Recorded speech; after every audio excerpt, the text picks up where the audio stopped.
Hola, Señor de la Santa Cruz de nuestros enemigos, líbranos, Señor Dios nuestro, en el nombre del Padre, del Hijo y del Espíritu Santo. Amén. Señor mío y Dios mío, creo firmemente que estás aquí, que me ves, que me oyes. Te adoro con profunda reverencia. Te pido perdón de mis pecados y gracia para hacer con fruto este rato de oración. Madre mía Inmaculada, San José, mi Padre y Señor, Ángel de mi guarda, interceded por mí.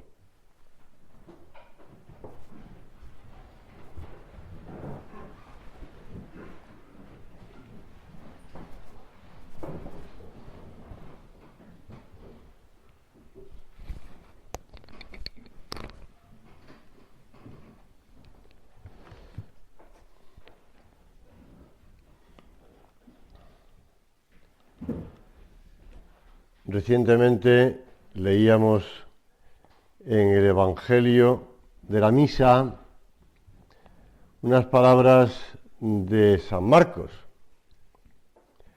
Aquel día salió Jesús de casa y se sentó.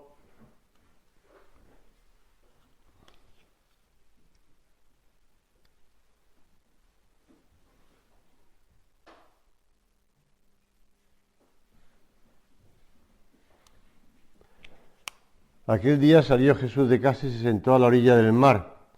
Se reunió en torno a él una multitud tan grande que tuvo que subir a sentarse en una barca, mientras toda la multitud permanecía en la playa. Y se puso a hablarle muchas cosas con parábolas. Entonces ahora viene la parábola del sembrador. Salió el sembrador a sembrar, y al echar la semilla, parte cayó junto al camino. Lo leíamos o lo escuchamos en la proclamación del Evangelio yo no sé si fue el miércoles pasado o el martes, no recuerdo. Pero vamos, hace una semana. Y el Señor termina diciendo: el que tenga oídos para oír, que oiga. Esta parábola es un nuevo comienzo en el ministerio de nuestro Señor. Hasta entonces su enseñanza había sido clara y explícita, fácilmente comprensible para la gente que le seguía. Podemos entender la sorpresa cuando, después de una hermosa descripción del sembrador y la semilla, algo que ya digo que el Señor utilizaba ejemplos de la vida cotidiana del pueblo, en lugar de explicar la parábola terminó diciendo, además de un modo fuerte, ¿no? El que tenga oídos, que oiga.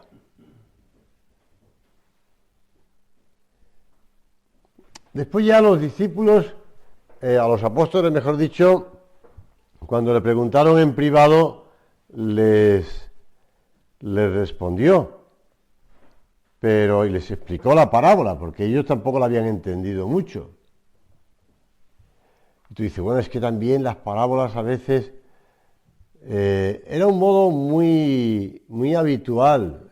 Si tú lees la literatura rabínica de los maestros de Israel, te das cuenta de que muchas veces utilizaban el modo de parábola. No, yo, en mi opinión, a lo mejor que alguien que sabe más que yo puede decir que estoy confundido, pero en mi opinión las parábolas de Cristo sobrepasan en mucho, en calidad, en poesía, en belleza y en profundidad a la de los rabinos. Pero bueno, era una cosa habitual. Ahora, que el Señor les dijera: el que tenga oídos para oír, que oiga, y ellos no entendían mucho, eso sí que llama la atención. A nosotros, que la hemos oído tantas veces y explicar tantas veces, la parábola no tiene ninguna trampa, ¿no? O engaño o dificultad. Pero para aquellas personas que la escuchaban por vez primera a orillas del lago, sonaba misteriosa, como una adivinanza sin respuesta.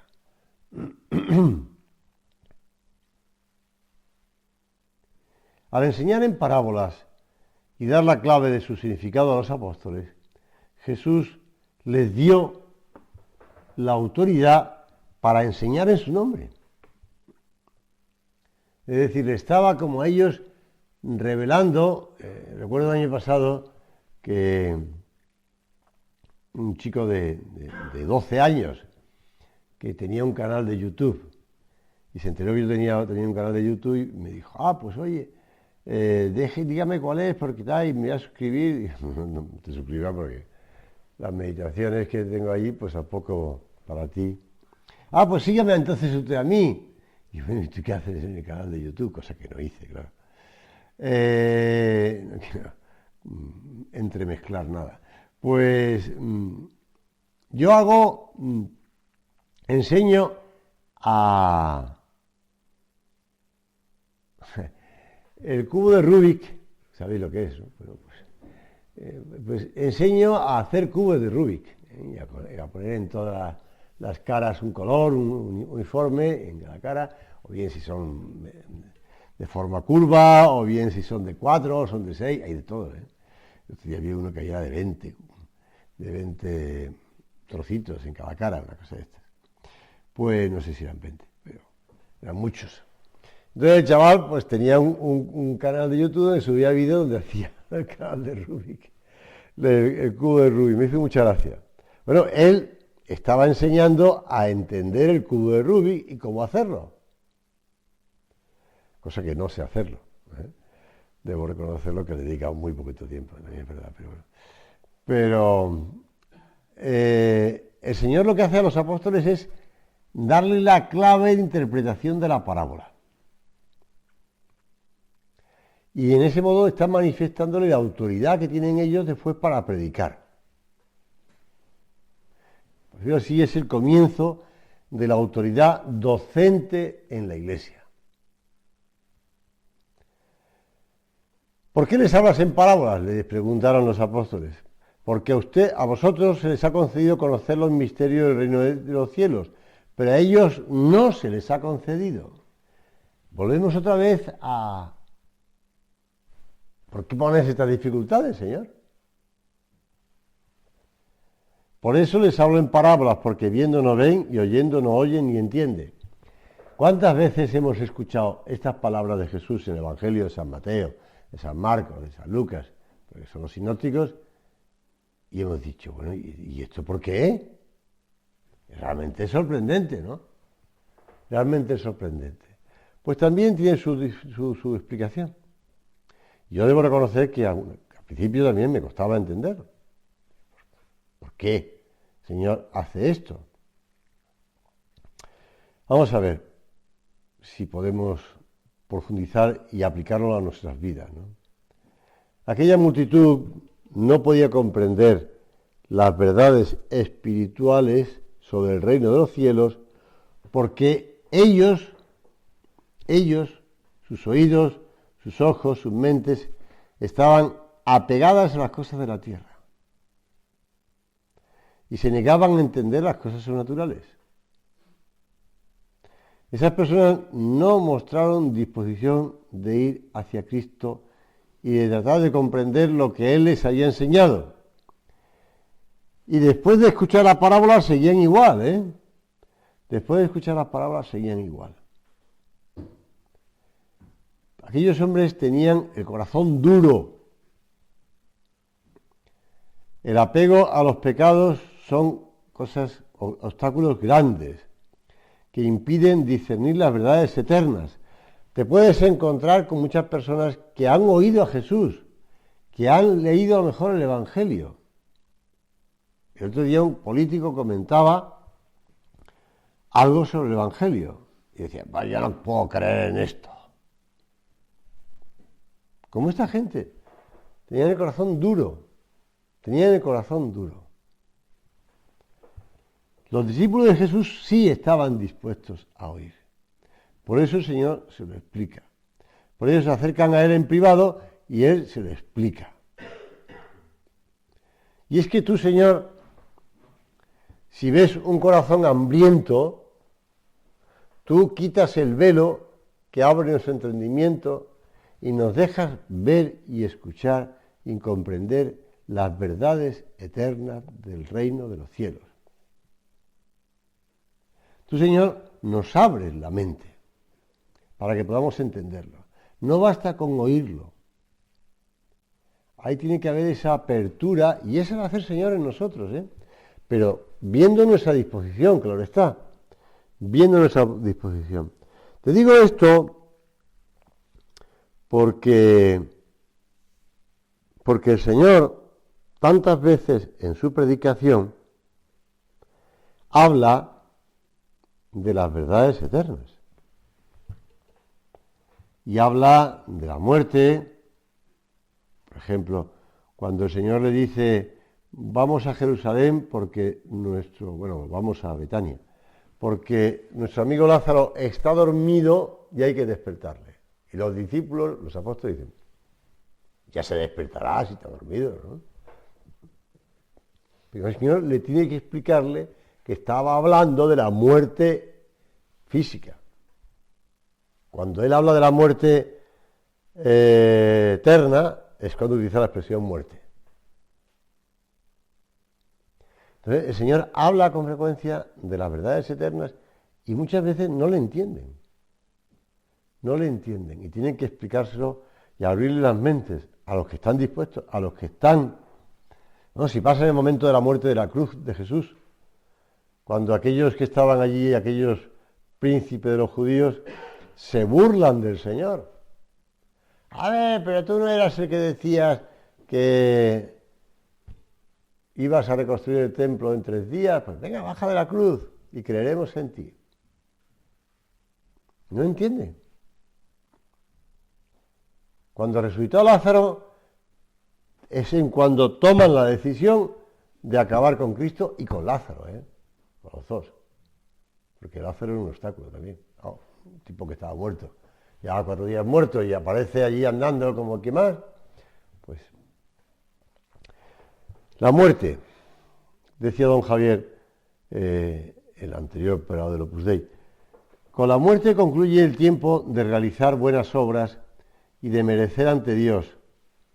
E inmediatamente tiene lugar el juicio personal de cada uno. En efecto, forma parte de la fe de la Iglesia que cada hombre, ya cita el Catecismo de la Iglesia Católica, cada hombre después de morir recibe en su alma inmortal su retribución eterna en un juicio particular que refiere su vida a Cristo, bien a través de una purificación, bien para entrar inmediatamente en la bienaventuranza del cielo, bien para condenarse inmediatamente para siempre. Bueno, son cosas que el hombre mundano no entiende, ni quiere entender, y el Señor tiene que ir a los que están bien dispuestos, se la va revelando. Por eso nosotros que estamos aquí haciendo el curso de retiro, también es bueno que meditemos sobre estas verdades eternas. La materia principal de este juicio pues versará sobre el amor a Dios y al prójimo, manifestado en ese cumplimiento fiel de los mandamientos y de los deberes de cada uno. Hoy día mucha gente elude considerar esta realidad, como si así pudieran evitar el justo juicio de Dios. Es más, le achacan a Dios el que no puede condenar a nadie, porque es injusto. Mientras que ellos siguen haciendo de su capa un sayo. Siguen haciendo lo que les da en gana. Los hijos de Dios, decía San José María, no debemos tener miedo a la vida ni miedo a la muerte. Efectivamente, no tenemos que tener miedo ni a la vida ni a la muerte. No hemos de tener miedo a esas realidades, a esas verdades eternas, a esas postrimerías, que se dice. ¿Por qué? Se cuenta, y el otro día lo recordaba, no sé si tú alguna vez has visitado un pueblo de Castilla que se llama Villalpando. Yo oí hablar de Villalpando cuando vivía en Vigo, porque uno que fue rector del seminario y después vicario general de la diócesis de Tuy Vigo, era, yo creo que ya fallecido, de Villalpando. Y entonces los seminaristas, bueno, los sacerdotes ya eran sacerdotes, que habían sido seminaristas con él en el seminario, gastaban las bromas de que el dulce más propio de Villalpando eran los feos. Y entonces jugaban un poco con que este hombre era un poco feo. Pero bueno, yo empecé ahí a hablar de Villalpando. En Villalpando tienes un cuadro en el que aparece Santa Rosa de Lima tentada, en una iglesia, tentada por el demonio. Y recordaba el sucedido de que el demonio se presenta ante una monja, no sé si era Santa Rosa de Lima o la que fuera, pero se presenta ante esa monja y le dice: mañana te tendré conmigo. Entonces ve que la monja le mira y no se inmuta. Entonces, oye, que te estoy diciendo que mañana estarás conmigo. Y ve que la monja se ríe. Y él empieza a recordar la vida de esta monja, que él la conoce, y sabe que esta mujer pues ha hecho un pecado y otro pecado, lo cuanto, que sea. Y allá el tipo un poco enfadado, pero carcajeando se le dice: mañana vas a estar conmigo. Y entonces la monja suelta otra carcajada fuerte y le dice: no. Oye, que yo conozco tus pecados. Que no. Mis pecados se los llevó Jesús ayer que fui a confesarme. Por eso nosotros estamos muy tranquilos porque sabemos que estamos en las manos de Dios. Claro, ahí está el tema de decir: ¿y cómo sé yo que estoy en gracia de Dios? Siempre cuento esto porque me llamó mucho la atención. Claro, evidentemente yo no tengo una certeza física. Yo no veo mi alma. En la anécdota esta que estaba contando, el demonio veía el alma de la monja, ¿no? Pero el demonio no ve el alma de la monja. En tu alma solamente entras tú y Dios. Pero bueno, el saber físicamente que estoy en gracia de Dios no se sabe. Y no lo puedo tener. Ahora, puedo saber que estoy en gracia de Dios. Esa pregunta se la plantearon a Santo Tomás de Aquino y en la Suma Teológica, y la va respondiendo el tipo como hace Santo Tomás de Aquino. Es decir, pues parece ser que sí, porque no, pero, y dice, no, por tan. Bueno, pues estaba yo preparando a los niños de primera comunión hace ya 3 años, y yo creo recordar quién era. Y entonces el niño sigue o en primaria o en primero de eso. Y entonces me dio por contarle a los niños, cosa que no he vuelto a hacer más, que hay una cosa que se llama sacramento de vivos y sacramento de muertos. Digo, no he vuelto a hacer más porque me parece que es un poco complicado, ¿no?, para los niños. Sacramento de vivos son los que hay que recibir cuando se está en gracia de Dios. Es decir, la comunión, el matrimonio, y sacramentos de muertos, pues son los que se reciben cuando uno está en pecado. Por ejemplo, el bautismo, por ejemplo, la confesión, por ejemplo, bueno, la unción de enfermos también se puede recibir estando en pecado. Si no tienes capacidad para confesarte. Bueno, entonces le expliqué eso a los niños, así rápidamente, lo típico, que haces rápido además, Y un niño me preguntó, ¿y cómo sé yo que estoy en gracia de Dios? Claro, tú miras a una cosa así pequeñita, de 8 años, y, y piensas en la respuesta que Santo Tomás fue elaborando con tanto interés y con tantos folios y con tanta sabiduría, Santo Tomás de Aquino, que celebramos hace 2 días, y dice, ¿y ahora qué hago yo con esta criatura? Entonces lo resumí muy brevemente. Le dije, vamos a ver, ¿tú crees que Dios permitiría que tú estuvieses en pecado mortal sin tú saberlo? ¿No? Si tú sabes que está en pecado mortal, lo sabrías tú.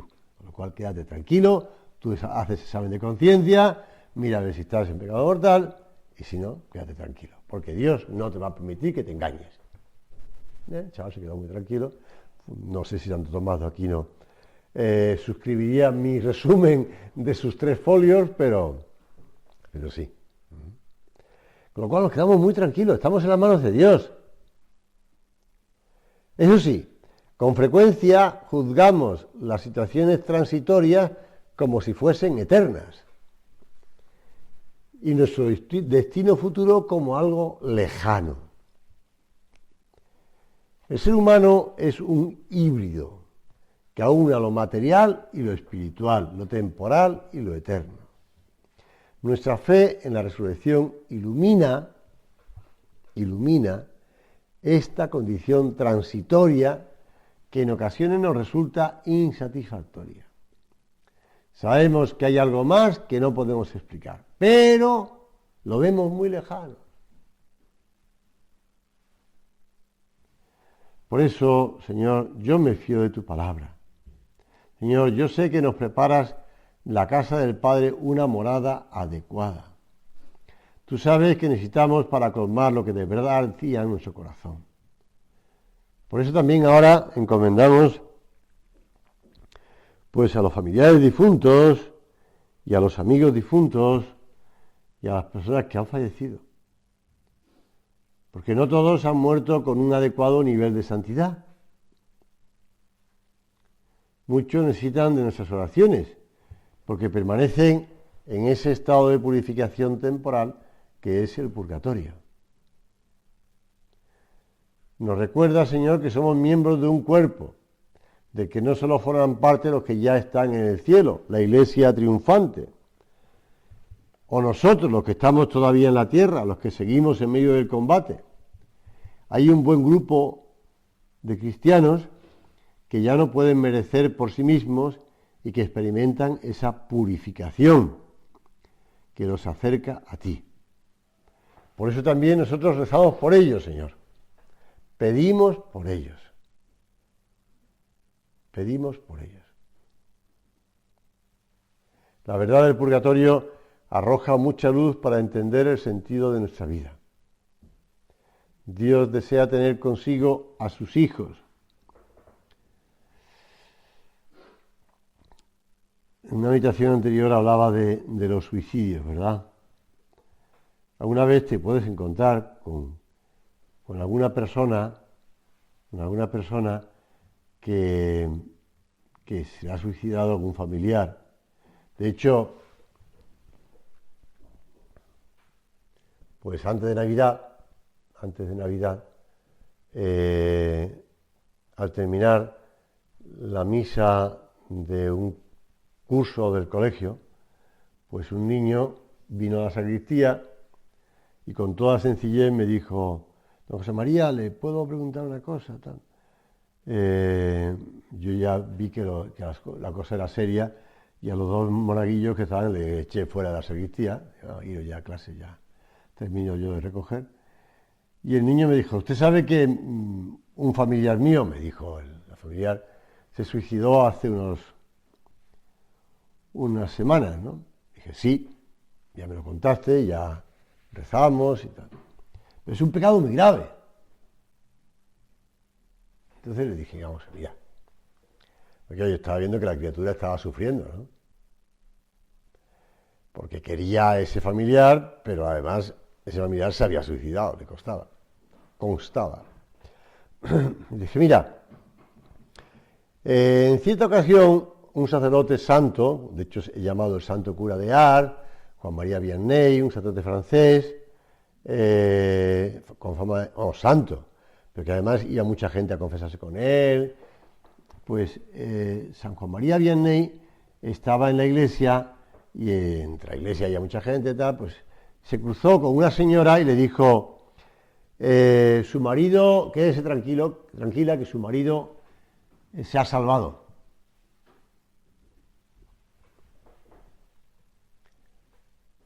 Aquella mujer miró al cura de Ars como diciendo, ¿de qué me habla? Y el cura de Ars le insistió, le estoy diciendo que su marido se ha salvado. Está en el purgatorio, rece por él, pero se ha salvado. Y aquella mujer seguía poniendo cara de no creérselo. Y entonces el santo cura de Ars le dijo, mire, entre el puente y el agua, entre el puente y el río, estaba la Virgen. Y él se arrepintió.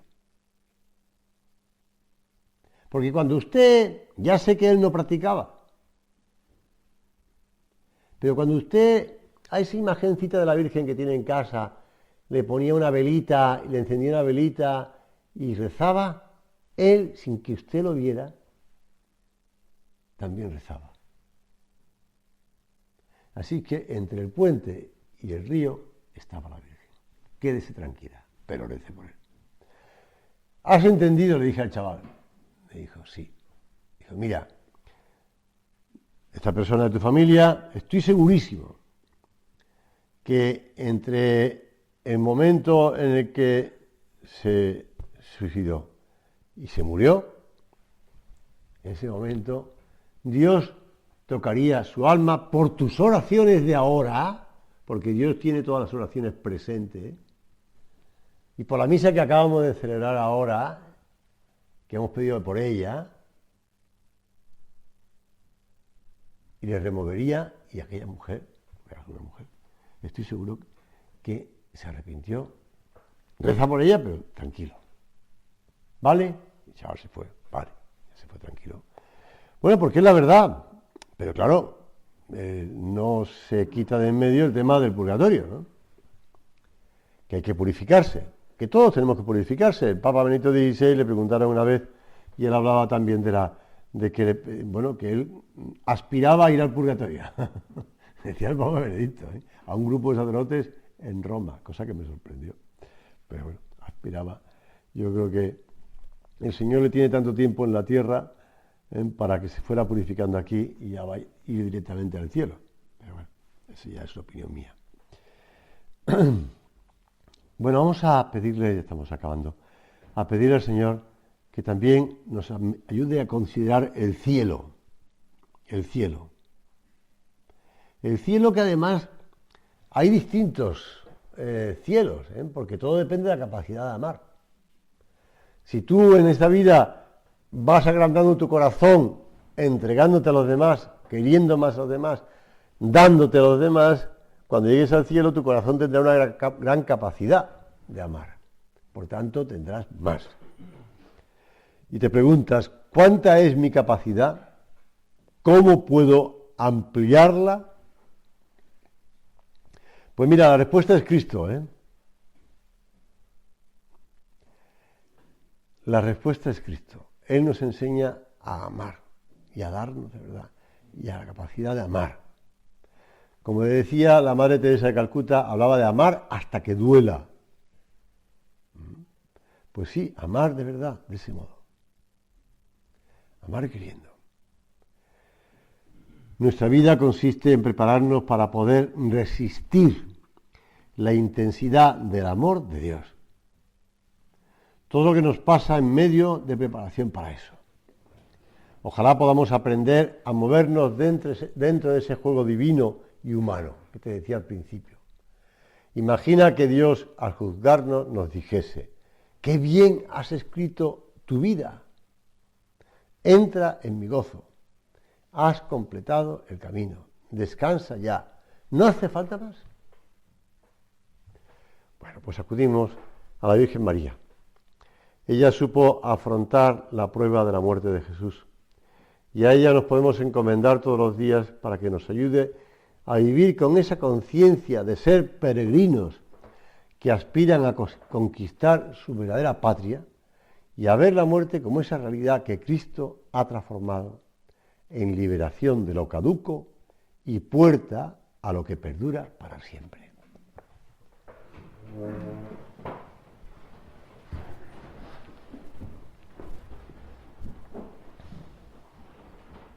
Te doy gracias, Dios mío, por los buenos propósitos, afectos e inspiraciones que me has comunicado en esta meditación. Te pido ayuda para ponerlos por obra. Madre mía Inmaculada, San José, mi Padre y Señor, Ángel de mi guarda, interceded por mí.